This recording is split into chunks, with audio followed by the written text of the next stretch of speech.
Welcome everyone to Politically High Tech with your host, Elias. I have a second Aussie guest here. Yep, number two. First one was a lady. You know, we say ladies first. Well, that already happened. That's last season, and she was talking about energy and spirituality. Here's going to be a tech-related episode. We're going to talk about primarily podcasts and AI. How AI, well, it is definitely the way. How it's going to make podcasts from a medium to a good source of entertainment, information, whatever you use podcasts, into something even better. It could be the awesome. Like, I mean, come on, podcasts are the next thing. It's just the cable and all of these older technologies. They stubborn and want to cling to relevance as much as possible, you know. But eventually, I think they're gonna die down, but never completely. Never, probably going to be something that only very few people listen to or watch or whatever you do, just consume the show and all that good stuff. So before I drag this along, I introduce a guest here who has a product. It's going to make a podcast even better, if you could believe that. Better, more engaging for our busy selves that I think, if anything, almost everybody's ADHD at this point because we can't focus. We have too many stuff going on. Sorry if I offend the people that have real ADHD. I think a lot of us got it at this point. We're super busy, right? We don't got time just to do perfect quality. So that's why we need AI. One of the many reasons. But I'm going to have him go through all that. You don't need to hear me too. So let's welcome our second Australian guest, Ian Harris. Take it away. Elias. Hi, how are you doing? Great to be here on the podcast. Thanks so much for having us along. And greetings from Sydney, Australia, where today it's a bit of a rainy day, to be honest. Normally we have lots of sunshine and beaches and all that kind of thing in Sydney, but today we're all inside, hunkering down from the cold. It's getting into winter. But I wanted to tell you about some exciting things we're doing with AI and podcasts. So thanks very much for teeing that up for us. It's an exciting time in the world where we have these new capabilities, new tools, new things we can use to make content with. And the question we're trying to look at today is, can I use this to reach my audience in a new and more efficient way? So that's the kind of take we're gonna look at today, and try and use AI technology to reach our audiences in new and engaging ways that they haven't been able to do before. Sound good? Perfect. All right, well, the initial challenge we were looking at is, okay, so if you're a company and you're trying to market your products to your customers, you're trying to engage your customers, you're trying to keep in touch with them, keep top of mind with them, then you have to do something like social media, right? So you're spending all your time writing posts, doing graphics, putting things out there in social media. And the challenge there is that you really don't have a lot of control over the whole social media sphere. You've got algorithms that are working against you. They're prioritizing different products, different things at different times. You don't really know who you're reaching. You're also struggling with a whole ton of misinformation and other stuff in social media. So your product is alongside stuff that maybe you don't really want to be associated with. It's hard. You have to be there. People are looking for you there. You have to have a presence there for sure. But as a way to really reach your audience in a really authentic way, it's hard to be one of those pieces of information amongst all the other noise. So what else are you doing as a marketer trying to reach your audience? Well, you're going to be doing newsletters maybe. Okay, so newsletters are great. So now we actually have a one-to-one contact with our audience. So I'm writing to you, Elias, telling you about what's happening in the industry of my product or what's going on. I can put lots of text in there. I can put lots of information in there. I can put lots of graphics. I can do diagrams. I can have links. I can do all sorts of cool stuff with newsletters. That's great. I have a better way of engaging my audience directly by having a way of them responding and knowing exactly who they are. So that's great. But the problem with newsletters is that it's really hard to actually put the right information and make sure it gets through to people. So you can put all this text in there, but can you make them read it? Well, no, not really. They often skim it and they don't read it all the time. And even when they're looking at it, I don't know about you, but it's really hard if I've got a newsletter on my phone to drive at the same time. I don't know. I get in also trouble doing that. So what am I going to do if I can't do newsletters? Okay, good, important. Social media, good, important. What else we got? Well, of course, the answer is podcasts. I mean, here we are, right? Podcasts are a great way of engaging customers, and it's funny. Even in 2024, here we are, and we are still auditory beings, right? We love to hear things. We love stories. We love storytelling. We love hearing things. And it's a strange thing that even in a world full of CGI and graphics and amazing visuals, that audio is still such an important part of our lives. Radio has not gone away, surprisingly enough. And in fact, podcasts, which is really a modern form of radio, is even bigger than ever.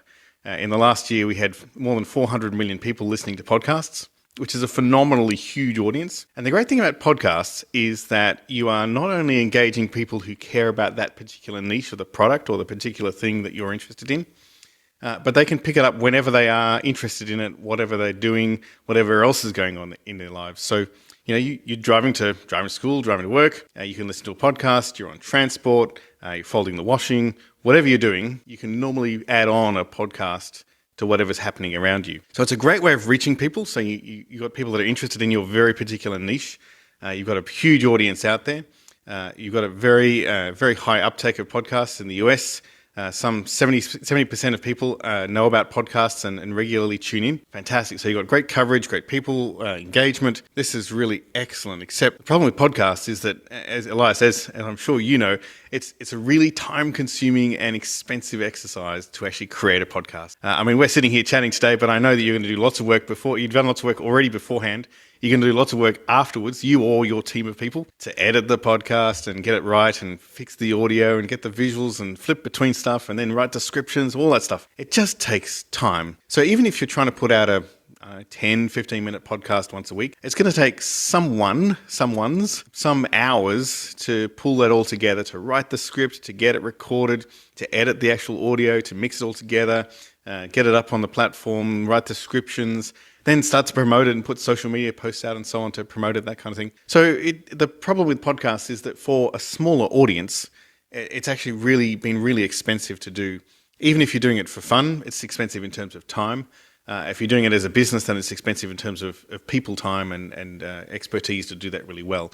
And for a brand, you really want to care about your particular, how people are perceiving the podcast as well.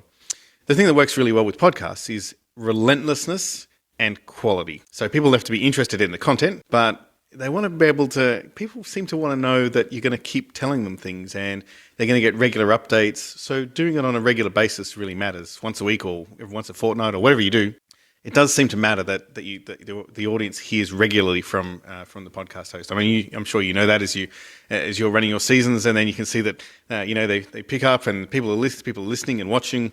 And at the end, there's a kind of dies off because they're like, there's nothing else now. I'll move on to something else.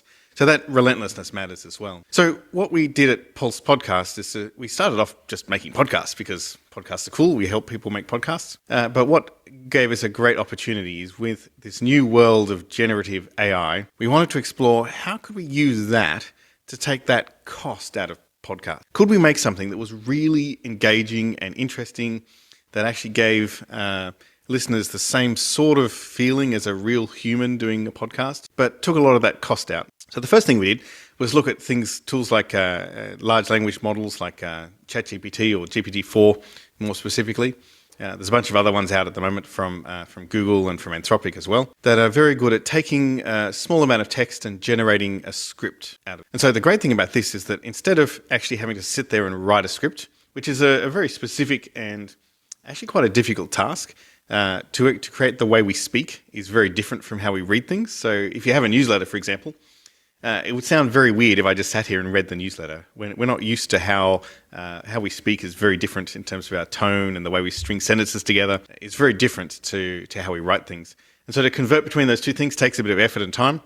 Wouldn't it be great if we could convert that newsletter or those blog posts into a script without having to sit there and do that ourselves? And it turns out that these large language models are actually very good at taking one sort of clump of text and turning it into another type of text. And that's great because they do have issues in terms of challenges with what's called hallucination, where you're actually generating stuff that doesn't exist. They kind of take an idea and make it up. That doesn't seem to happen as much when they're actually just really converting one style of text effectively into another one. And so you can get a very good result now by taking a newsletter, for example, and turning it into a script. Okay, great. Now we've saved a couple of hours of time of editing and cross-checking. We can still read through the script and make sure it's okay from a human perspective. Fantastic. Okay, but what do we do then? What can we do? The next part of this whole journey, which is obviously, I think for me, the most difficult one, is recording the audio and getting a voiceover artist if you really want high quality, and then editing that and then mixing it. You need areas of expertise in all these places, and all the time and energy and effort and money in terms of doing this. Could we make that more efficient as well. I mean, we do podcasts with humans. We do edit real humans and produce real audio, but it's expensive. So if you're a business that doesn't have a really huge market, it's really quite cost prohibitive to do that. So what can we do there? Well, it turns out now that there's a new type of AI model that allows you to take text and generate voice, and the actual recordings that you get from these voices now are much less like the old kind of speech synthesis, kind of robot kind of talking. It's much more natural now. And so they've kind of conquered this sense of the intonation we use in sentences. If we use that same intonation over and over again, it sounds very robotic. Humans have a natural desire for sort of variety in the way we speak. And so we're producing voice from text that is exceptionally good at sounding actually really quite natural and well recorded. Okay, well, that's pretty exciting. What can we do? Can we string this all together now? And so that's what we've done now, is to produce a platform that allows you to write a newsletter, for example, and then we take that newsletter and we turn it into a script and we revise it so it has a nice kind of flow to it using AI. And then we use a different AI to voice that script, and then we get some music and we fade that in and out and we mix it together, and then we normalize it so it sounds good. And then we create a description of the podcast based on the script itself and a title. And we pull that all together and create an actual podcast in about 5 minutes. So now we can take a newsletter or a bunch of blog posts and we can turn that into a podcast. And the surprising thing is it actually sounds really good. It sounds professional. It sounds clean. The voice sounds good. It's engaging. And we've done some tests where we've played different podcasts to people and said, can you tell which one is the one that's generated with AI, or can you tell the one that's generated with humans? And the ones that we do that's generated with humans, you can definitely tell they're humans for sure. The ones that are generated with AI, people are now like, I think I'm not really like they're, and at least at that point now where it's sufficiently good that it's actually really hard to tell if it's actually an AI generating the voice or it's a human generating the voice. Now, AIs make mistakes, humans make mistakes too, but we make very human kind of mistakes. We know how the mistakes humans make. You can even tell as I'm kind of trying to string my words together. AIs make very different types of mistakes. So when they do make mistakes, it's more obvious. So if they say a word wrong that we would never kind of pronounce in that way, it sounds weird. If they use a particular style of words in a sentence, it sounds kind of weird. So there are things we've worked on over time to improve that. So they're the subtleties that kind of give it away. And so we've spent a lot of time trying to refine that process to take it from being just good enough to being actually quite excellent now in terms of our ability to create an actual podcast that people will engage in and actually like. So it's a pretty exciting time now. All right, I got some. You heard that, listener. So what else? I mean, this is gonna be for you, listener. What else do you want AI to improve podcasting? Hosts might have already done it, or they might not. If they have not, that could be a future update, right? I don't know, text to art, text to video. I'm sure some AI is already doing that stuff. What do you imagine, right, when you listen to a podcast? And I want to channel back what Ian just said, right? Do you want a podcast to be so good, perfected by AI, but it's hard to tell, right? Hard to distinguish it. So saying, today in this episode, we got Ian Harris and Elias on politically high tech. Sometimes that funny voice, some of the AI sounds really annoying to me. I have a little pet peeve with it. And they pronounce certain things that are just way off. I said, Australian would not say it like that. That probably sounds like a Bostonian saying the word like that. Oh, I know, I like Bash Boston. That's a bit of a two American cities that are opposed to each other, especially on baseball. So that's. That actually has been one of the challenges, is that trying to get the accent right is actually kind of interesting. So a lot of maybe that's a new voices, thing. Yeah, a lot of the AI voices are American based. And so they have different American based, Australian based. Oh, sorry, I gave you interrupted. South African based. I'm sure even other languages as well. Espanol, Chinese, Russian, French, whatever language. I'm sure there's stuff. Yeah, there's already AI that does that. They put some random translator who just, they dub it in a language, I'm not sure if Pulse does that, but again, if you don't, a new idea. Just feeding some new ideas along the way. But I actually want to focus on some of the things you have said, that, about cleaning it up. That's very important. There's already, what they call it, some call it magic sound AI, where they really just clean up the sound and sound so good that It really gets rid of all the background noises. Oh, it's really good for New York City, I'll tell you that much. It's magical. You hear the taxi sounds, the pigeon sounds, people throwing profanities, gone while you try to do your skit. Eliminated, cleaned out, like the filthy bacteria, just get them out. I don't care if I'm calling people bacteria. In this context, you are the bacteria. I want you removed from my video, okay? I'm that shameless. I don't care. Comment if you think Elias is mean and all that. I'm fine with it when it comes to that.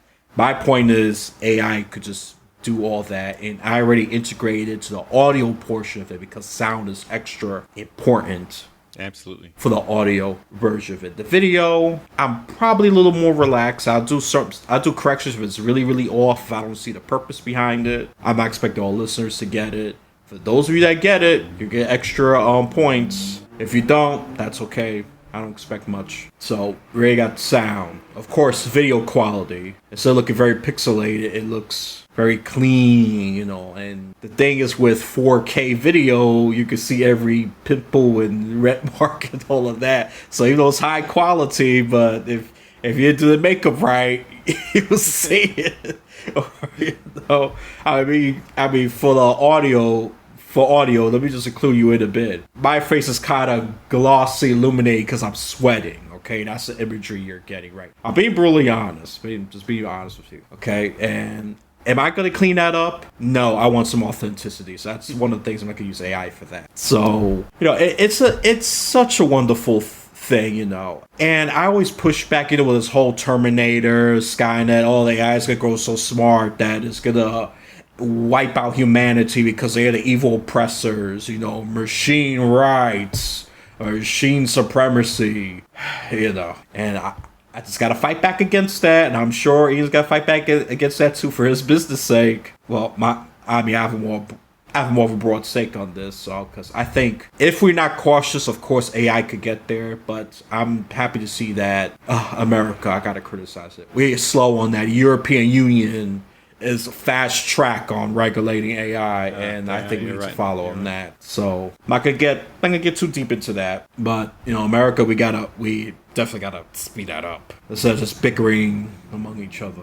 I could go on a political rant for a while. I'm gonna spare the guests and the audience on that. Okay, I'm trying to be nice here. Sometimes it's hard as being a native New Yorker. You wanna just verbally knock them out. I was just moving my fist for those of you who are paying attention to the audio playlist on Buzzsprout. Okay, so you already talked about the improvements, both the producers and the listeners. Listeners, when the quality is improved, they are more likely to be engaged. I mean, that's a gift. It's natural, right? I mean, if you hear a podcast that has sound like that, what the heck is this? What is this monstrosity? What the heck is this noise? Next! Yeah, we judge very quickly. Look, I'm a Christian myself, but the tough reality is we judge pretty quickly. It's hardwired to our DNA. Cannot deny. That's why it's hard to be a Christian, because you're challenging the human nature. But they want good quality, and that, and not all judgment is bad. You gotta make judgments. You gotta make judges. Like podcasts. If you think about podcasts is bad, you're gonna go somewhere else. Yeah, everyone's only got a small amount of time, so what are you going to do with your time? You're going to listen to the best podcasts that you can. Exactly. We all time limited. We all going to go. We all going to die. It's morbid and gloomy, but it's the truth. So we're just going to find what's the best way to spend our time, and definitely audio quality is I'll say the biggest. I mean, sure. Some people could really forgive video. Feel free to even disagree. Here, I don't mind some disagreement. Disagreement doesn't equal hate, and I'm going to prove that to you if it arrives. I can't promise if a disagreement arrives, but I think me and him is definitely on the same wavelength mentally when it comes to this stuff. I'm a podcaster. I'm sure he's a podcaster. He has a product that's very podcast-oriented, so of course there's going to be a lot of wavelength that. And so the consumer, I was going to prove it. Well, with clear sound, they're going to receive information easily. Am I going to buy this product? Will this product improve my life? Maybe not. Good podcast.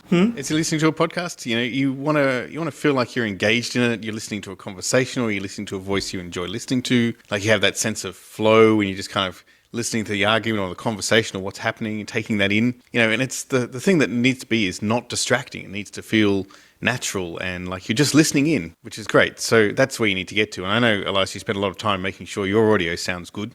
And so if you're a brand producing a podcast for your audience, you need to make sure the audio sounds good as well. And it's actually surprisingly hard. You have to spend a lot of effort in terms of chopping out little bits and making sure that the audio is the right level and it sounds the right level and the flow, even if you make a mistake, fixing that up. And if you're having music or anything else in with that, mixing that in the right way so it sounds good. It's all actually really hard work. So we've made a lot of progress in terms of producing things that sound good now in an automated fashion. So what I suggest is if your audience is interested in listening to some of these to see, maybe this is something that I could use. If you have a look at our website on www.pulsepodcasts.com, we've got some sample podcasts on there, and some of them are from newsletters, so generated out of newsletters and turned into real podcasts. And some of them we have one called Wake Up Sydney. So it's all about Sydney transport and weather and what's going on the roads in Sydney every morning. And we actually generate that completely automatically from all the APIs that give us that information in Sydney and produce a podcast out of that every morning. And so you can listen to it a bit like a little radio show. So it's like 4 or 5 minutes. And it's a great example of how you can take an automated set of data and turn that into it's actually a really funny podcast. It's quite amusing actually to listen to. I actually thought sometime I should do one for New York City as well. Wake Up New York would be a great one.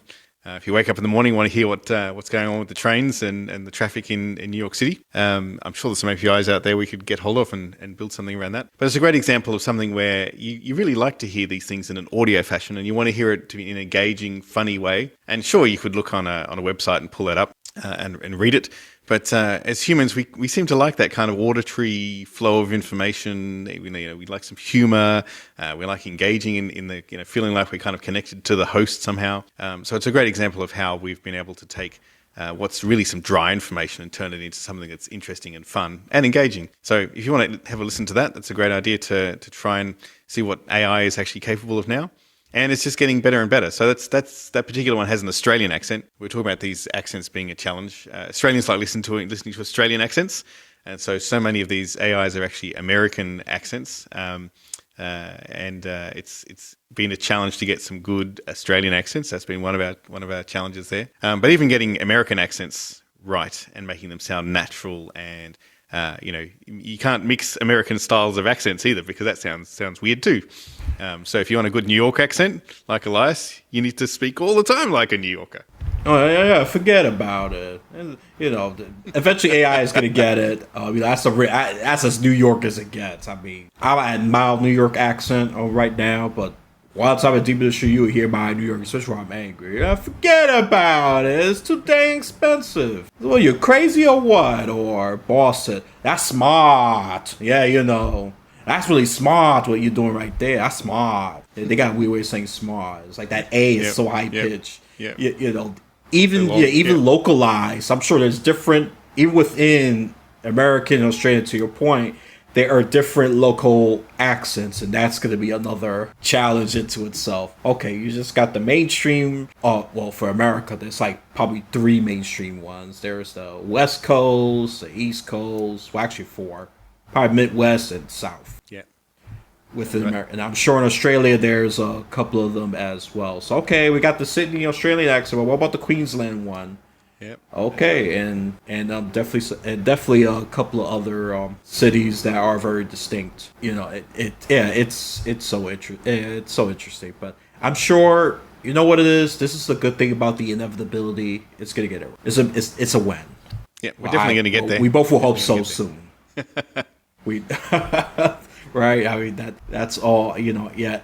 I mean, I have to be honest here. The American accent still sounds very annoying. I mean, if I want to listen to Australia, especially if I'm interested in going over there, I want to hear an Australian accent. Right. So I want to be at least temporarily immersed into the culture. Especially if I'm planning to travel over there. So I'm not hearing some person saying, "Oh, I don't want to hear an American talk about Australia. I want to hear an Australian." I'm sure they have an enriched perspective. Especially other countries. If I want to go to Congo, I want a Congolese person to tell me about it. Not, I don't know, some British person telling me about it. So, get out. So, yeah, it's an important part of that kind of connection, isn't it? Yeah, it's the immersion. I think that's referred to. The immersion. You feel like you're in it, even though you just listen to audio. I mean, that's a successful podcast. If you can make the listener be subconsciously in, mentally in it. You've done your job. Well, maybe, Elias, we should use your voice and clone that to do a version of Wake Up New York. What would that be like? I am not so confident about doing that, to be honest. But if I'm gonna give it a shot, I mean, might as well. Let's have fun with it, right? Yeah, don't worry. My confidence is really high up here. If you was listening for the audio listeners, I just put a thumbs up, and I just, I move my hand sideways, as a cut it out, because it comes out there. Well, let's see how I'm gonna do this. Wake up, New York! Let's get ready for another round of rush hour. Go, go, go, go, go! And it put some MTA trains. And it put some MTA trains in there, and definitely some car sounds. Anything that sounds chaotic and rushy. Yeah, that's it. That's and then you can talk about the weather, and you'd be set. That sounds great. Awesome. It is so hot you could generate rain out of your body. Okay, So I'll probably describe something along those lines. Okay, as a sample. All right, so listeners, comment if I did well. You put a 1. If I did bad, you give me a 3. If you don't know, put a 2. 1 for good. Let us know if you want us to make up a Wake Up New York with Elias's voice. That sounds like a fun project. 3. Let us know. Yeah. 3 for bad. Okay. Yeah. There's your engagement activity right there. I could take it. I'm a grown person. I was just cold on the spot, and this is a point I actually want to say. This is beyond just AI. You never know. I'm learning how to handle spontaneity better. If you want to talk to me, if let's say he would have talked like 5 years ago, I'd be like, okay, bye. I don't want to deal with this. I'll catch like a panic attack. So no. I didn't plan for this. I planned for this. You just got to go with the flow and have some, just allow some spontaneity, because you just never know. It could take you in the right direction. And that's the problem with humanity. We tend to be fixated, stuck, just deal with the familiar, even if it's bad for you. It's bad. Right. Cognitively it's bad, but psychologically we're so comfortable with it that we'd rather stay in such a bad zone because we're just so familiar with it. At least I know what's going on here. I don't want to try that. What if my life gets worse? So that's what affects a lot of people. I'm gonna get a little philosophical. I'm just gonna wrap that point up. So I'm not surprised this is gonna be a fun conversation. This is podcast related, of course, and AI. Why not? And he has such a happy personality too. He's very welcoming, smiling all the time. Whether you think it's fake or not, that's how I know it's from New York. You think old smiles are fake. That's right. We're pretty happy here. Sadly, I've been guilty of that too. I'm not blameless on that. I was like, but I use my spiritual sense now, and that's a lot more accurate than the New York brain. I mean, New York brain is good on some things, especially if someone's trying to sell you crap on the street. But this is not that kind of conversation. So with that, let's talk a little bit about the future of AI. How you think it's going to evolve? I would love to say 10 years, but forget. It's going to evolve so quickly. Let's limit that to 5.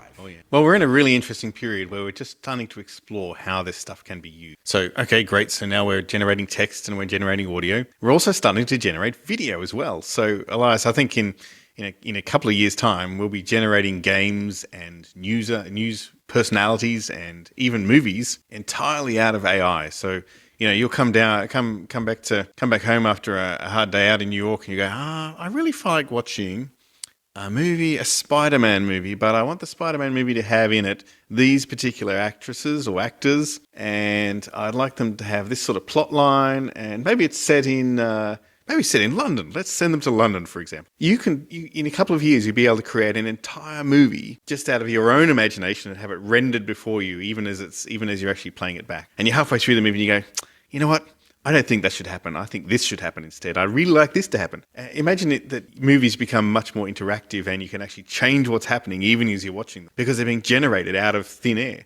I mean, we're really at the beginning of quite an amazing part of our technology journey where we're going to be changing the way we do entertainment. So, okay, that's a movie, but what about a game? Imagine a game where you're actually inserted in that movie now. And you're actually playing a role in what's going on around you. You're interacting directly with characters. You're having conversations with them. They're responding to you based on what you say.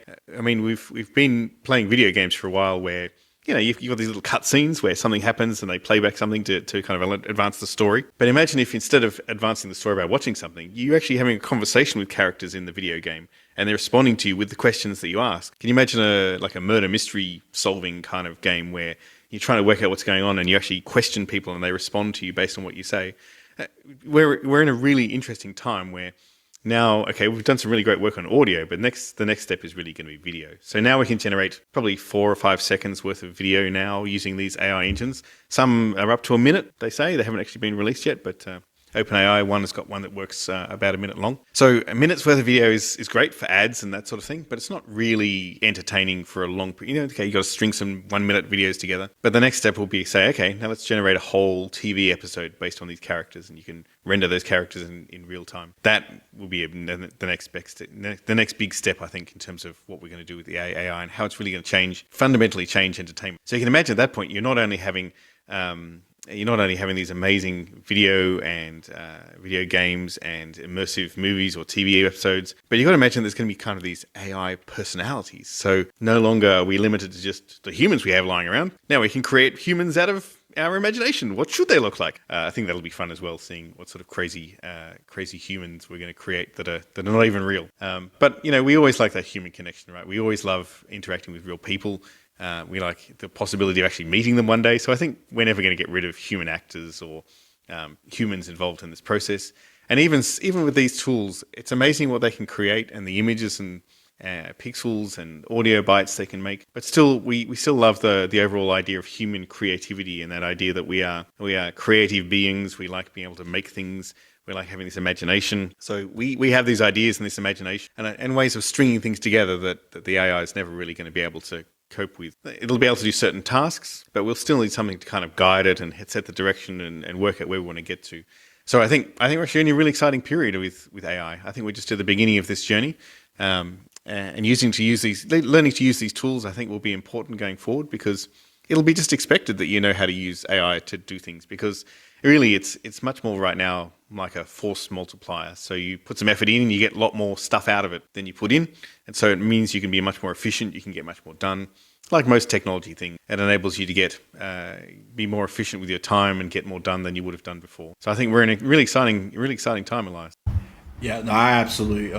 I agree with everything that you just said, and I'm actually excited for that. Especially, I mean, you're right. We've been creative beings since the cave period. I mean, we used to do paint carvings on, caves. Yep. So that was creativity in the most primitive way. So that's deeply ingrained in us, and I'm sure we're going to be able to do more elaborate, complicated, bigger, better things. It's just a matter of time, for sure. And I've already seen some AIs that could alter only scenes of movies. The entire movie, if they say that, I know they have altered some scenes. They even changed some dialogues, and it looks pretty good. There's only a few that looks a little weird, like mouth movement, a little pixelated. But you gotta start somewhere. That's exactly right. Mean, that's how you reach progress. You gotta start somewhere, polish your errors, and then add new features, and polish those errors until you get the best product possible. And I'm sure evolution is gonna keep going on and on and on. I actually like to be involved with that.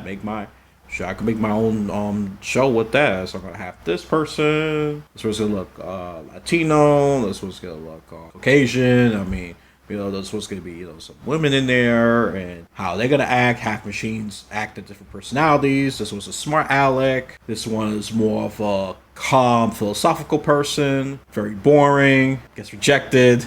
They want to go with this person because this person is more charismatic, even though they have bad ideas. But since this person's charismatic, they have influence. And let's be honest, influence overrides logic. That's why sometimes humans do stupid things. That's right. So that's all I'm going to say about that. I mean, I'm very, very excited. And there's already so much art going on with AI. I mean, that's already been the thing. Some of it very good and some of it very weird.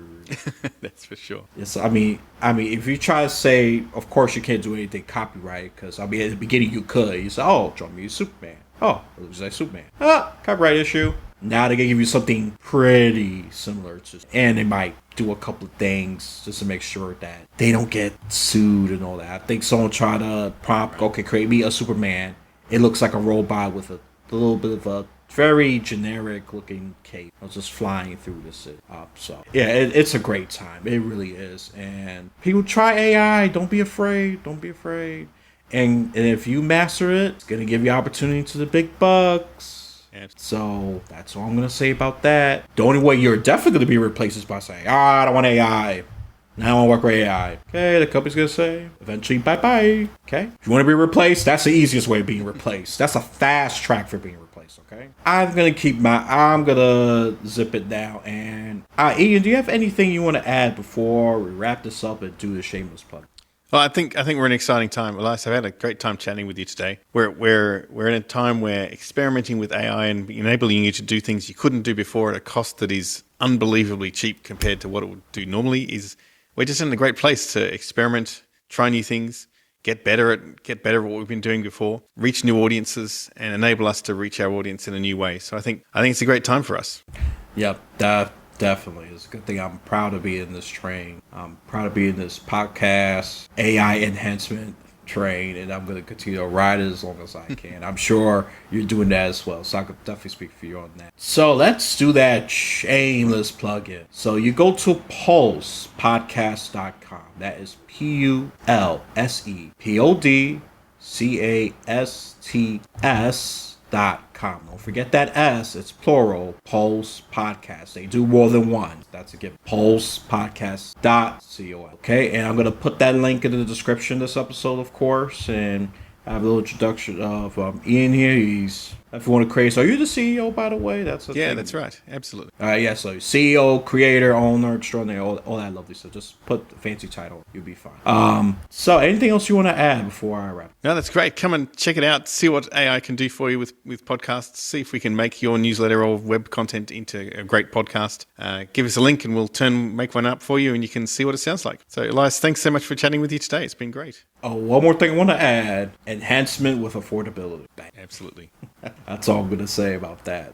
I just had to add it. Alrighty then. So for wherever you listen to this podcast, you have a blessed day, afternoon, or night.